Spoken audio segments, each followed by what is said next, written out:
স্বাগত দীপ্ত সংবাদে আপনাদের সাথে আছি আমি ইয়াসমিন সুমনা। জাতীয় নির্বাচন সহ নানা কর্মপরিকল্পনা নির্ধারণে আজ বর্ধিত সভা করছে বাংলাদেশ জাতীয়তাবাদী দল বিএনপি। জাতীয় সংসদ ভবনের এলডি হল প্রাঙ্গণে এই সভা আয়োজন করা হয়েছে। বিএনপির ভারপ্রাপ্ত চেয়ারম্যান তারেক রহমান লন্ডন থেকে ভার্চুয়ালি যুক্ত হয়ে সভায় সভাপতিত্ব করছেন। প্রধান অতিথি হিসেবে লন্ডন থেকে ভার্চুয়ালি যোগ দিবেন বিএনপি চেয়ারপারসন বেগম খালেদা জিয়া।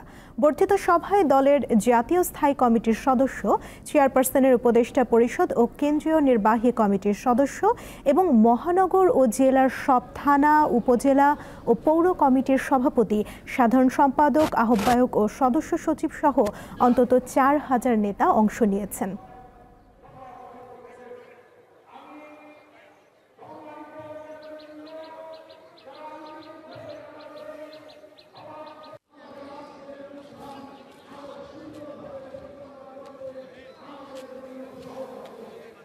বিএনপির ভারপ্রাপ্ত চেয়ারম্যান তারেক রহমান লন্ডন থেকে ভার্চুয়ালি যুক্ত হয়ে সভায় সভাপতিত্ব করছেন। আমরা সরাসরি চলে যাচ্ছি সেখানে।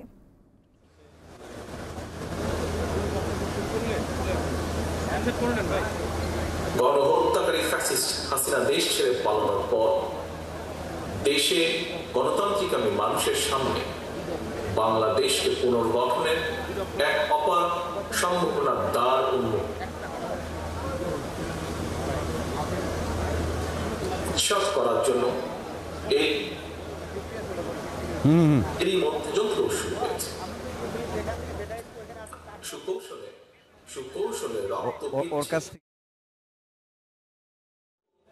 এবং জাতীয় নির্বাচনে পরিবেশ বিনষ্টের অপচেষ্টা চলছে। জাতীয় ঐক্য এবং জাতীয় নির্বাচনের পরিবেশ বিনষ্টের চক্রান্তের বিরুদ্ধে আমি আজ দেশের কৃষক, শ্রমিক জনতা, আলেম ওলেমা, পীর মাশায়েখ তথা সকল শ্রেণী পেশার মানুষকে, আপনারা আজ এখানে যারা উপস্থিত হয়েছেন, আপনাদের প্রত্যেকের মাধ্যমে তাদেরকে সতর্ক থাকার আহ্বান এবং অনুরোধ জানাই। যারা বাংলাদেশকে তাবেদার রাষ্ট্র বানিয়ে রাখতে চেয়েছিল, তাদের ষড়যন্ত্র কিন্তু এখনো থেমে নেই। সংস্কার কিংবা স্থানীয় নির্বাচন এসব ইস্যু নিয়ে জনগণের সামনে এক ধরনের ধূম্র জাল সৃষ্টি করা হচ্ছে। রাষ্ট্র এবং রাজনীতিতে সংস্কার একটি ধারাবাহিক প্রক্রিয়া। বিএনপির কাছে সংস্কারের ধারণা নতুন কিছু নয়। সরকারে কিংবা বিরোধী দলে বিএনপি যখন যে অবস্থানেই দায়িত্ব পালন করেছে, জনগণের আকাঙ্ক্ষাকে ধারণ করে সময়ের পরিপ্রেক্ষিতে সব সময় রাষ্ট্র, সরকার ও রাজনীতিতে প্রয়োজনীয় সংস্কার করেছে বিএনপি এবং করার চেষ্টা অব্যাহত রেখেছে। 1975 সালের 7ই নভেম্বরের পরে দেশে বহুদলীয় গণতন্ত্র প্রতিষ্ঠা, সংবিধানে ৫ম সংশোধনের মাধ্যমে মুক্তিযুদ্ধের আকাঙ্ক্ষার প্রতিফলন, 1991 সালে দেশে সংসদীয় সরকার প্রতিষ্ঠা, এই সবই ছিল রাষ্ট্র রাজনীতির ময়দানে যুগান্তকারী সংস্কার।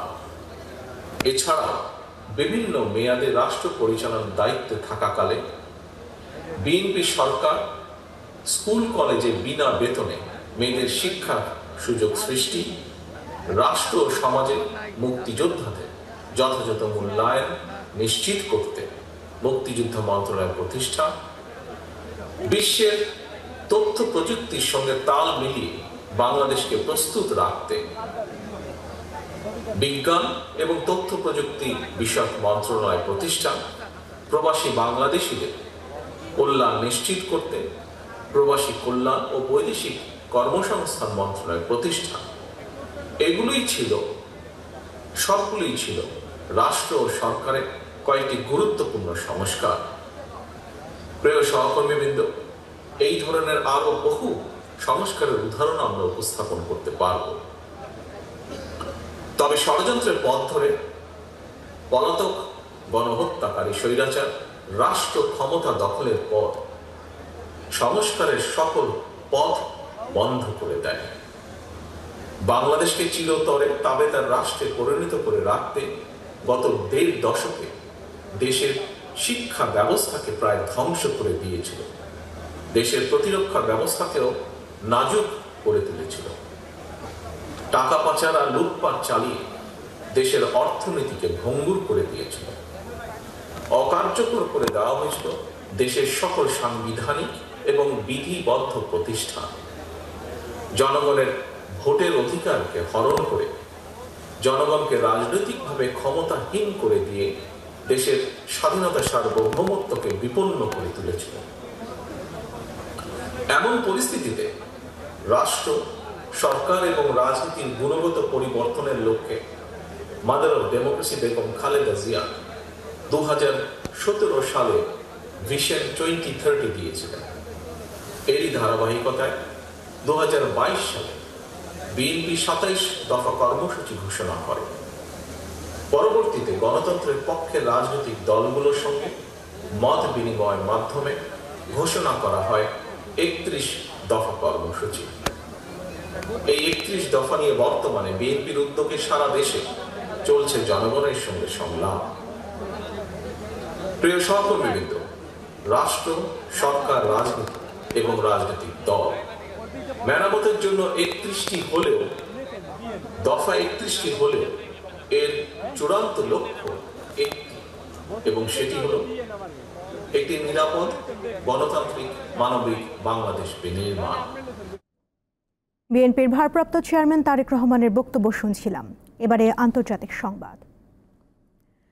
গাজা যুদ্ধবিরতি চুক্তি নিয়ে যে অচল অবস্থা তৈরি হয়েছিল তা কেটেছে বলে জানিয়েছেন ইসরায়েল ও হামাসের কর্মকর্তারা। স্থানীয় সময়ে বৃহস্পতিবার ভোরে 4 ইসরায়েলি জিম্মির মরদেহ হস্তান্তর করে হামাস। অন্যদিকে 600 জন ফিলিস্তিনি কারাবন্দীকে মুক্তি দিয়েছে ইসরায়েল। গত সপ্তাহে এসব ফিলিস্তিনিদের মুক্তি দেওয়ার কথা থাকলেও জিম্মিদের সঙ্গে অসৌজন্যমূলক আচরণের অভিযোগে ইসরায়েল তাদের মুক্তি স্থগিত করেছিল। এতে করে যুদ্ধবিরতি নিয়ে অচল অবস্থা তৈরি হয়। এদিকে আগামী শুক্রবার শেষ হতে যাচ্ছে যুদ্ধবিরতি চুক্তির প্রথম ধাপ। দ্বিতীয় পর্যায়ে কার্যকরের জন্য হামাসকে সব জিম্মিকে মুক্তি, গাজা থেকে হামাসের বিদায়, গাজা উপত্যকাকে সম্পূর্ণ অস্ত্রমুক্ত এবং গাজার নিরাপত্তার নিয়ন্ত্রণ ইসরায়েলের হাতে দেওয়ার 4টি শর্ত দিয়েছে ইসরায়েল। এবার খেলার খবর। আইসিসি চ্যাম্পিয়ন্স ট্রফিতে নিজেদের শেষ ম্যাচে আজ পাকিস্তানের বিপক্ষে মাঠে নামবে বাংলাদেশ। খেলা শুরু বেলা 3টায়। এই ম্যাচ দিয়ে মুশফিক মাহমুদুল্লাহর ওডিআই ক্যারিয়ারের ইতি ঘটবে বলে যে খবর ছড়িয়েছে সেটি গুঞ্জন বলে জানিয়েছেন সহকারী কোচ মোহাম্মদ সালাউদ্দিন। দেশ ছাড়ার আগে অধিনায়ক স্বপ্ন দেখিয়েছিলেন গোটা বাঙালিকে, অথচ টুর্নামেন্টের পারফরমেন্সের সাথে কোনো মিল নেই। তবে সিনিয়র সহকারী কোচ জানান ওটা নাকি ছিল কথার কথা। জিজ্ঞেস করেন যে আপনি কি করতে আসছেন, আমি কি বলবো? আমি পার্টিসিপেট করতে আসছি এই কথা বলবো?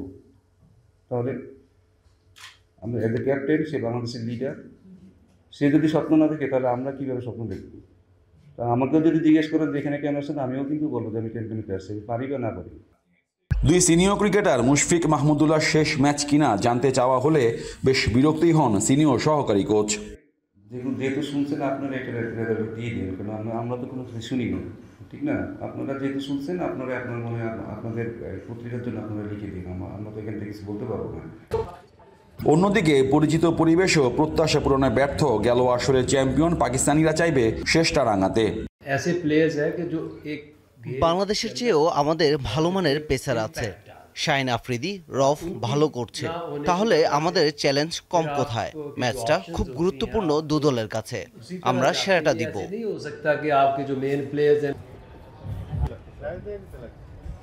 বাংলাদেশ পাকিস্তান দুই দলই হেরেছে 2টি করে ম্যাচ, তাতে এই গ্রুপের ম্যাচটি দু দলের জন্যই নিয়ম রক্ষার। কিন্তু ম্যাচের তৃতীয় পক্ষ অর্থাৎ বৃষ্টির কারণে এই ম্যাচটি মাঠে না গড়ানোর সম্ভাবনাই বেশি। যদি তাই হয় তাহলে অন্তত 1 পয়েন্ট নিয়েই দেশে ফিরতে হচ্ছে নাজমুল শান্তদের। মোহাম্মদ হাসিব, দীপ্ত স্পোর্টস, রাওয়ালপিন্ডি, পাকিস্তান। এই ছিল এখনকার মতো। পরবর্তী সংবাদ দুপুর 2টায় দেখার আমন্ত্রণ রইল। এছাড়া আরও তথ্য এবং বিনোদন জগতের নানা খবর পেতে যুক্ত থাকুন দীপ্ত ডিজিটাল প্ল্যাটফর্মের সাথে। ধন্যবাদ সবাইকে।